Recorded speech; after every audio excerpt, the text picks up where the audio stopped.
We are live on YouTube.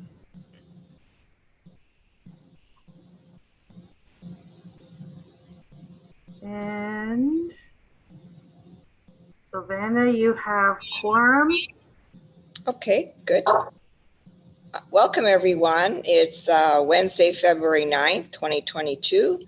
It's about 12:02 and I'd like to call the meeting for the Historical Sites Board in order. Today is the first on the agenda is, does anyone have anything to declare? Is there a conflict of interest in today's agenda? None noted. Adoption of our agenda for today. We need someone to motion. We need a mover. I'll move it. Okay, David. And someone to second, Sandra. Resolve that the agenda for Historic Sites Board meeting for February 9th, 2022 has presented. Be approved. All in favor? Carried. The next is adoption of the minutes. We need someone to, a mover for the Historic Sites Board meeting of January 19th. Be approved. That was our last meeting. Oh, Stephen, thank you. And a seconder, Jamie. Resolve that the minutes of the Historic Sites Board's meeting of January 19, 2022 be approved. All in favor? Carried. And business arising.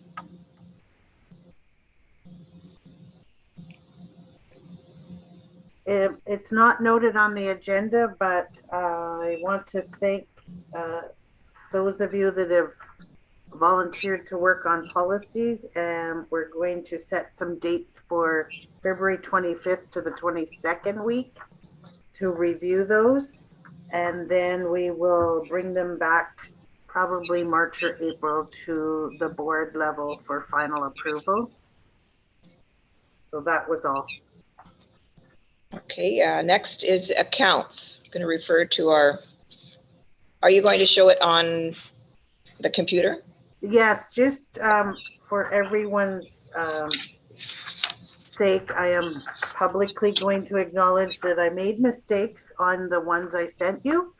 And so I'm pulling up directly. I'm going to share my screen and give you the actuals that I don't know. And there was a column in there that was totally wrong that was brought to my attention. So let me just share. We'll start with the first one is the January 2022, where we're at for this year. So this is right off of the city system for January 31st. And if you pay attention, column B is what was spent or received in January, and which January being the first month, it's the actual year to date, and what our budget is for this year. So what I did want to point out to you is this 49,000 is the grant, the COVID relief grant that we received from the federal government, Canadian Heritage, and we are currently in the midst of doing it. Changes a lot in the summer kitchen, so we are getting a new gas furnace with air conditioning and HEPA filters. We're getting our washrooms in the summer kitchen with sensor activation, and we've ordered plexiglass and on wheels for giving people that are consuming food and beverage in the summer kitchen. We're getting smaller tables so we can seat people in their smaller bubbles. And we've ordered the electrostatic sprayer to clean the theater seating. in the Heritage Discovery Center. There's a number of items on that grant that was all COVID. It's to make cultural spaces safe again for reopening. So we received that, and I'm working fast and furious with contractors and the purchasing department to get that all in place so we can reopen very soon safely. So that was why there's a big revenue increase for this year. And you'll notice probably in a month or two, it'll come right back out again in these various lines of expenditures. So that's where we are for January. Is there any other questions? Sandra? I decided to find my unmute. So educate me more, Kathy. So the government grant that we received, is that specific for COVID measurements, or are we allowed to use it for other projects? No, it was very specific. That's the easy answer. And you had to then actually list items that would make your cultural space safe. And Okay. they had to approve each item that went into that application. Okay. So do you think that we're going to have any money left over from that 49,000, or probably not? Probably not. It's pretty specific. In fact, there's probably $2,000 that was not approved on items that are consumable. So we had put in for like the liquid hand sanitizer, we had put in for the liquid that goes into that electrostatic. Because they're consumable, they were not approved. It was more equipment and mainly equipment. Okay. But there is quite an array where we're still working on is Wi-Fi for the Old Stone House, and then some live streaming equipment. So there was a little bit extra for those things as well that was approved. Okay. Okay. Thank you. That's all. Thank you, Chair. Any other questions or comments about our finances? This is for January, which is the first resolution. Or the resolution. No, I think I combined it. Sorry. I'll go on to the second one if there's no more questions on January 2022. Okay. So now, this is what you should have saw, December actual and budget in the financial statements. So this overview is where we sit. There's probably going to be a few more adjustments for year end for last year. But this is, at this point, finance has got a lot in. And what I wanted to point out again was we received another 45,000. It was very confusing. Both payments came in on the same day. This one was for last year, and it was COVID relief generic overall for 2021. And so that sort of goes back to your question, Sandra. So this one was not specific, and it was just plain operating relief provided by the federal government, Canadian Heritage, to museums specific. So, and it was like based on 10% of your budget. So that's what came in at the end of the year to give the budget some relief and to help us with the being, financially responsible. So we ended up and this is tentative still. It's not an audited statement as of yet. At the 218 out of the 315 budgeted. Is there any questions on end of year?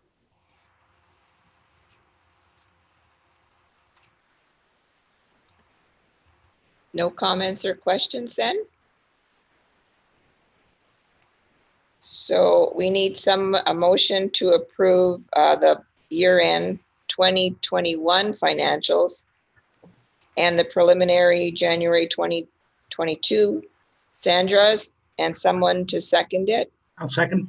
David. Resolved that the Historic Sites Board, the preliminary year-end 2021 finances and preliminary January 2022 finances has presented. All in favor? Carried.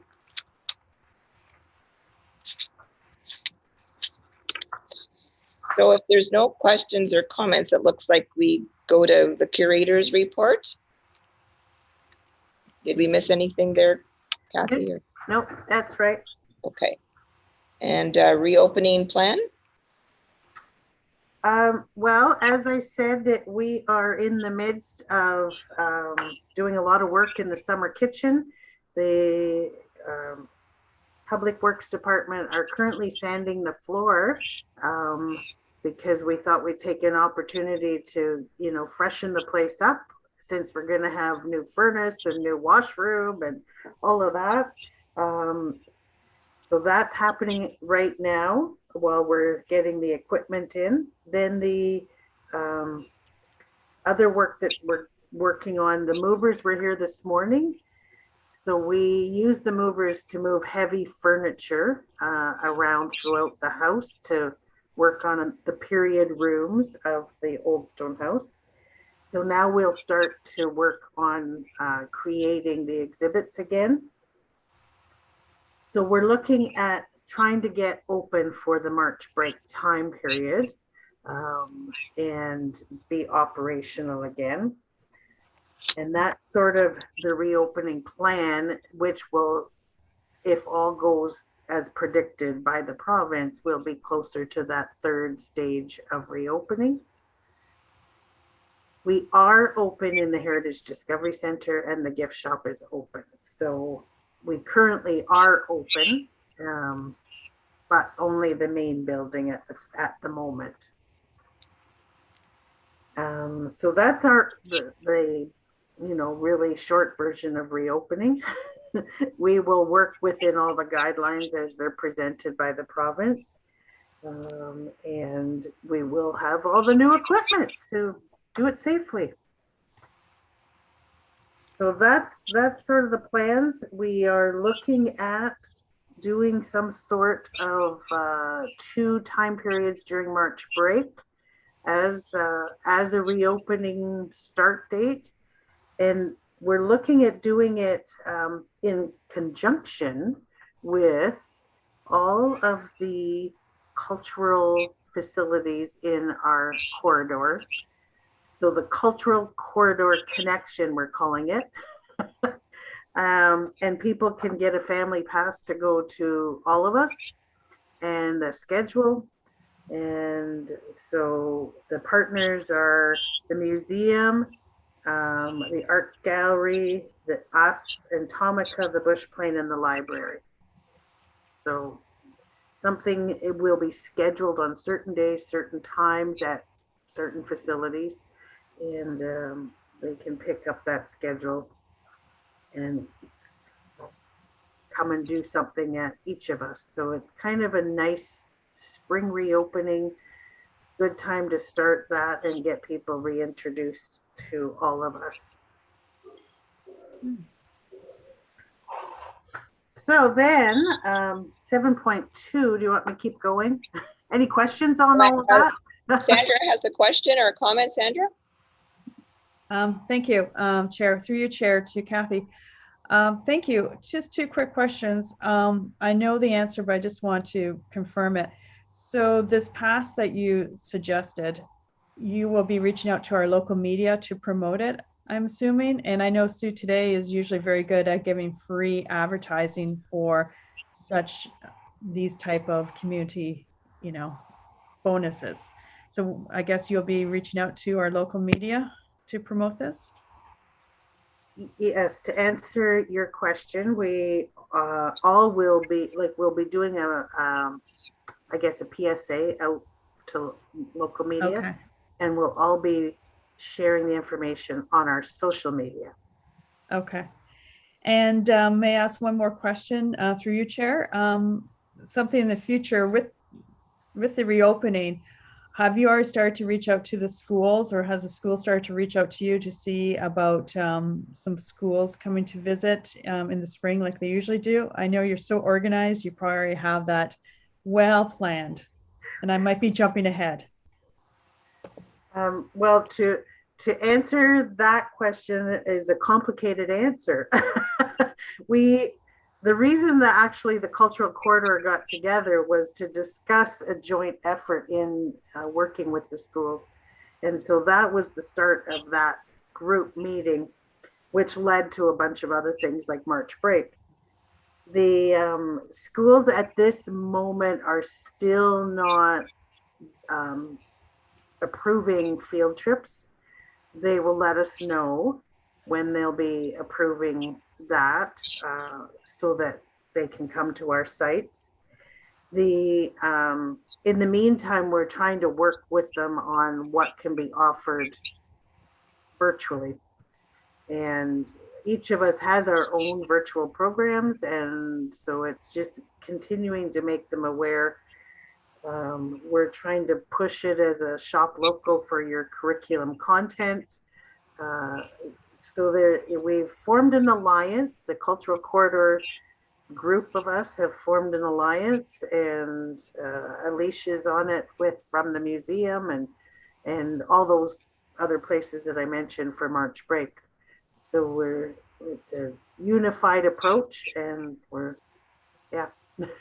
there's no definite answers. We're all still targeting virtually and trying to get them back to participate with us and engage for curriculum programming that way till we hear otherwise. Thank you. That's all. Thank you. David. Yes, question to Kathy, actually.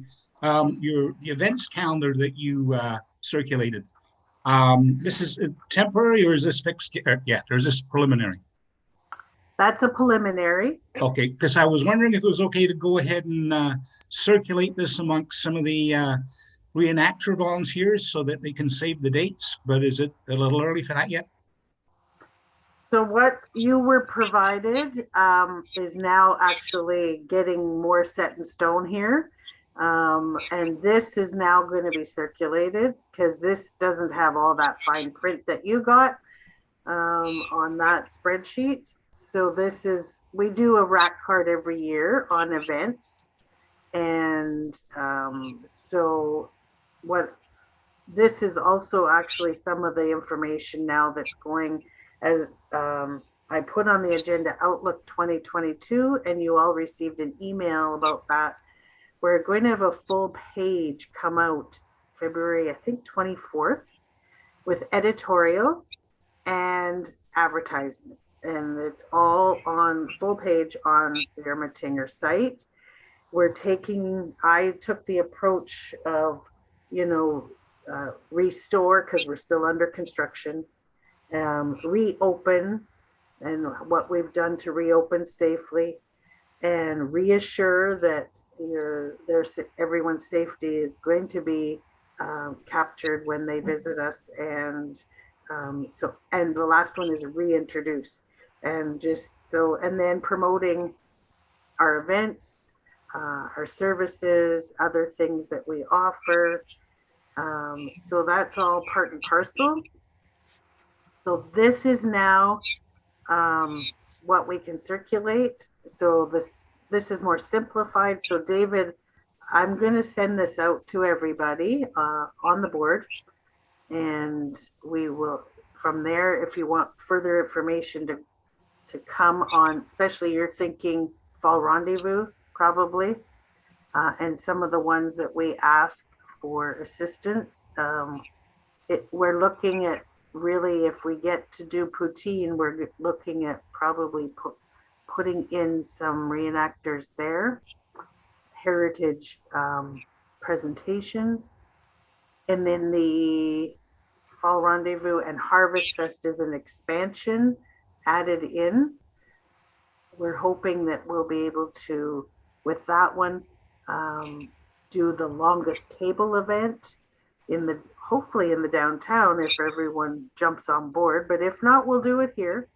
And then that one is like a fall festival, activities that revolve around harvest time. And then the longest table being food and beverage. And we'll try and have some reenactors with Moonlight Magic. So that's the dates. So Great. yes, Thanks, Kathy. I will send that around. I stopped sharing, but I wanted to mention the egg hunt is our first big one coming up in April.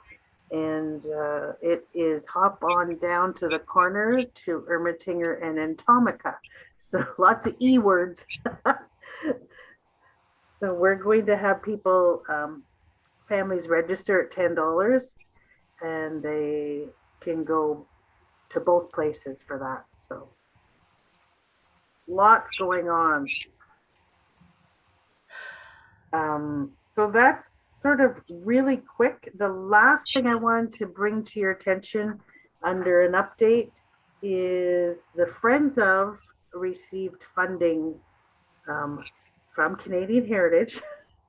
Every grant that came out somebody applied. And so the Friends of applied for this one. It's called the Live Arts Presentations.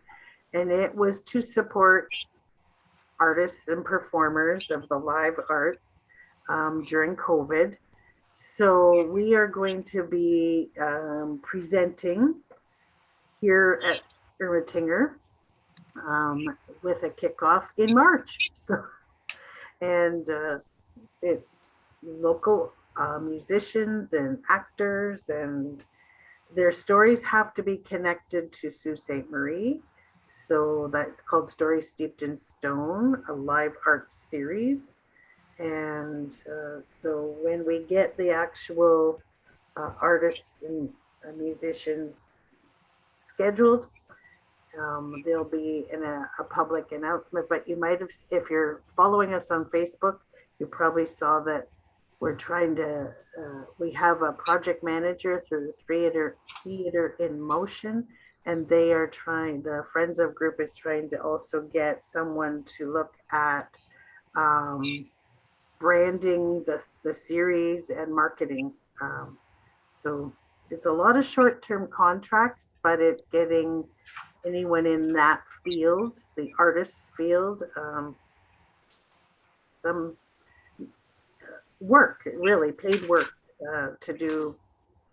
So the technicians qualify, the live stream technicians qualified, producers, and then actors, musicians.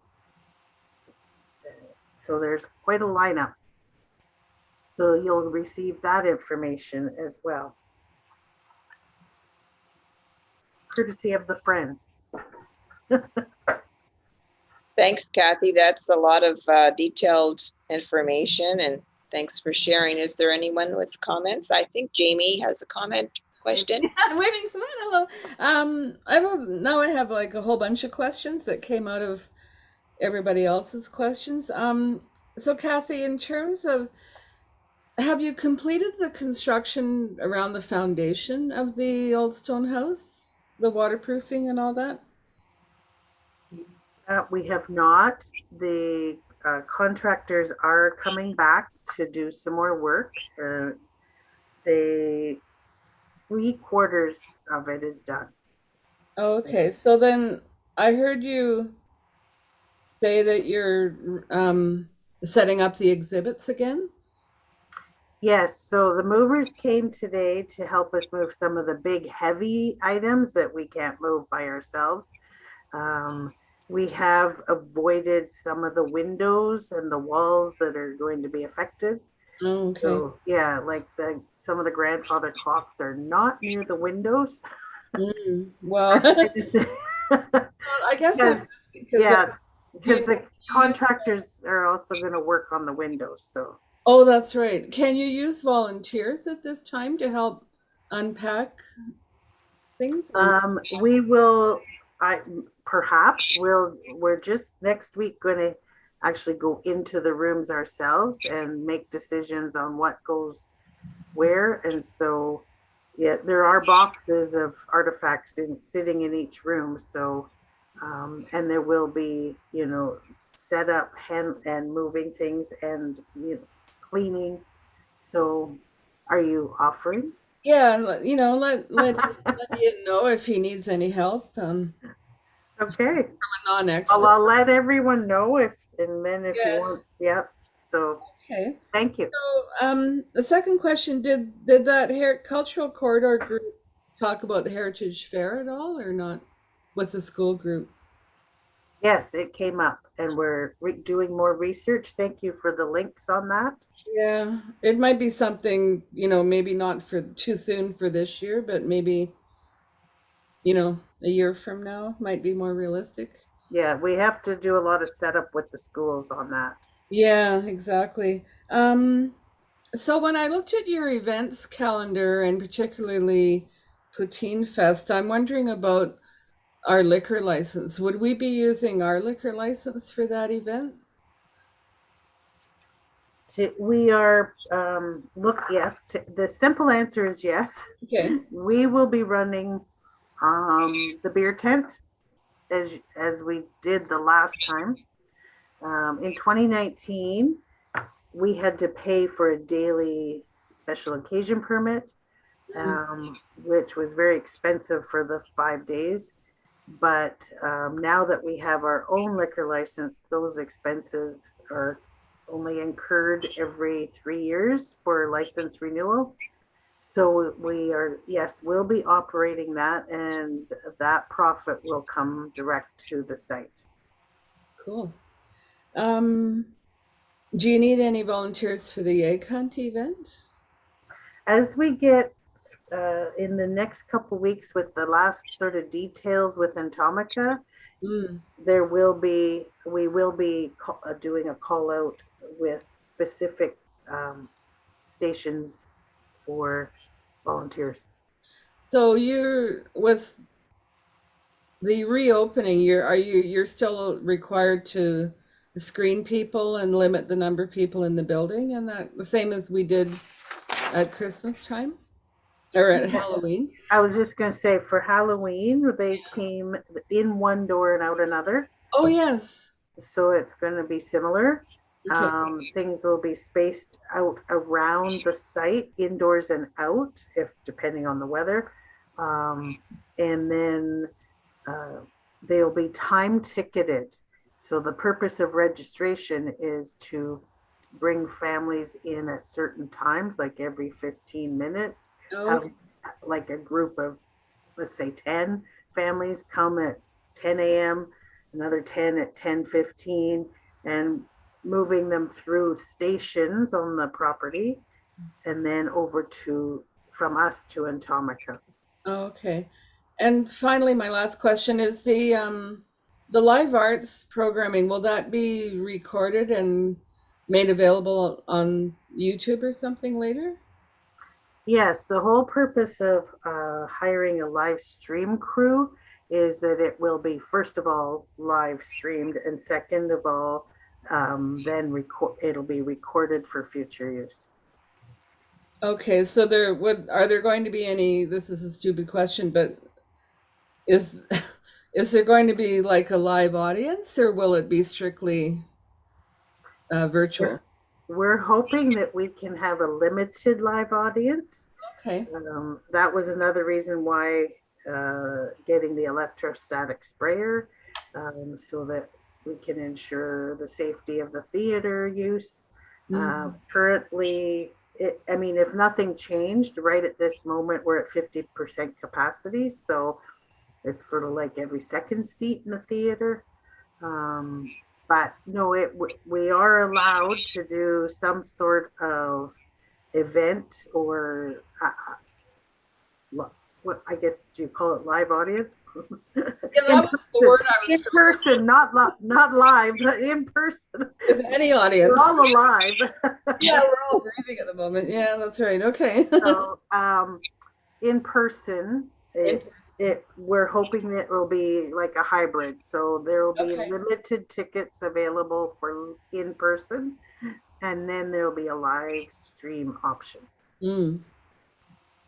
Okay. Thank you. Those are all my questions.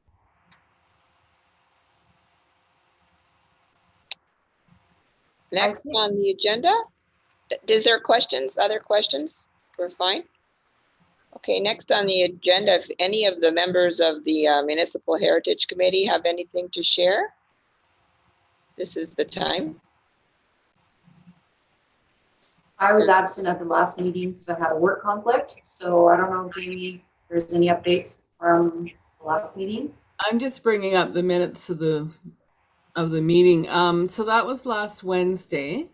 So we had elections, and I got, much to my surprise, elected to be chair in the absence of Dean Greenwood. So I'm now chair of that committee. So we'll see how that goes. Oh, and Nicole Curry got nominated and voted for vice chair. So I'm excited about that. So Kathy knows all this news already. Nicole foolishly volunteered for everything that came up at the last two meetings, and she's now responsible for the Heritage Week programming that will take place on social media. So she has a schedule. There's different things happening every day. She's lined up some partners, and she'll have videos on YouTube and Facebook and timeline. And she's got the museum. One day the museum will be featured, and one day the Bush plane, I think. And there's a third, probably the old. I'm imagining the Old Stone House is an obvious partner. And she wanted to include the canal, and she talked to Jeanette, and she's going to. Connected with Shaw Cable, and they have a video of the swing dam in operation. So that will be the video for that historic site. So it's it's very well thought out, and she's doing all the work. So I just provided her with some photos and some encouragement, and it's one of those projects that I don't actually have to do anything. And then you might have noticed in the media, the registered properties list will come before council for approval, and there are we received 4 letters of objection. So those 4 have been pulled out, and that includes St. Andrew's Church, the Windsor Park, the Old Tech High School, and the Sacred Heart Convent. So those 4 will be handled. There's a discussion separate, but meanwhile the main list has gone to council for approval. So Virginia's looking after the process for the letters of objection. And I think that's about it. Oh, no, there is a committee that is reviewing the Heritage Award criteria review. And I'm pretty sure Nicole volunteered for that one too. So I don't think I'm on that one. So there's actually two little committees that I'm not on. So yeah, other than that, I don't know if anybody has any questions. It's still a busy committee. Still a lot of work going on, but those registered properties, I think we've been working on that for like 4 years now. It seems to be taking forever. But Kathy has a question.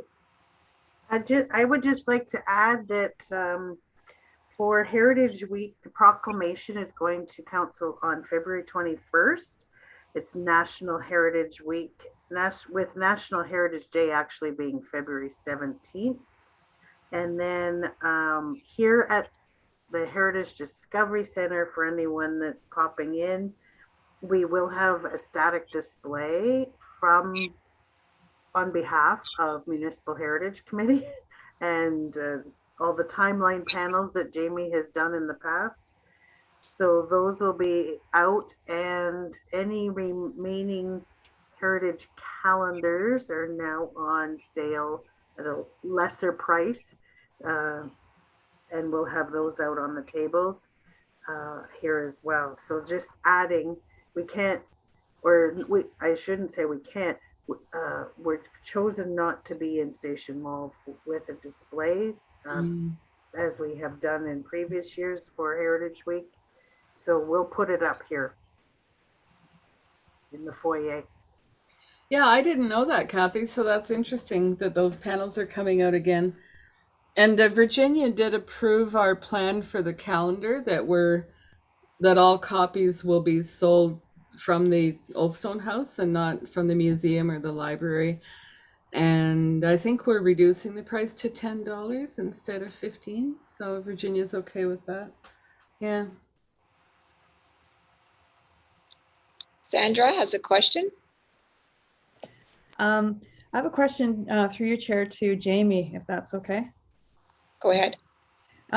Jamie, those letters that you have pulled or Virginia's pulling, such as the Windsor Park Hotel and the other buildings, may I suggest, and you probably already suggest this to Virginia, when it comes to council,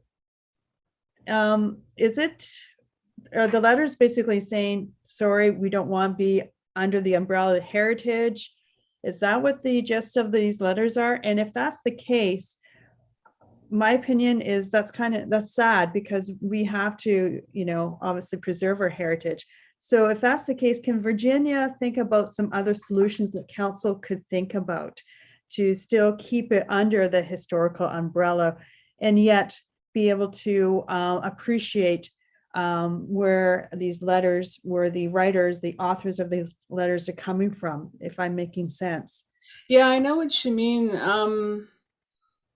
Some of the sites are like the Windsor Park and the Tech, I think, are looking at,